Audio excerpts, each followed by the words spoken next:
ये हिंदुस्तान जो होगा वो हिंदू राष्ट्र होगा। उस पर हजरत मदनी रहमतुल्लाह अलैह ने और मौलाना अबुल कलाम आजाद रहमतुल्लाह अलैह ने और जो बड़े अकाबिर थे उस वक्त के गांधी को पकड़ के बैठ गए और कहा क्या मतलब ढा रहे हो, बंटवारे पर दस्तखत तुमने किया है, हमने नहीं किया, बंटवारा तुमने करवाया, हमने नहीं करवाया।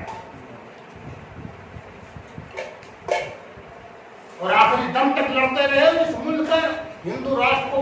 ये हिंदू राष्ट्र को उसी वक्त में होता अगर ये जब आड़े ना आती, उनके दस्तखत थे कि नहीं हिंदुस्तान का ये निजाम जो है वो सेकुलर निजाम होगा, जमहूरी निजाम होगा। और जमहूरी निजाम का मतलब ये है कि तुम जिस मसलक के हो, जिस मज़हब के हो, वो अपने मज़हब में आज़ादी के साथ अपने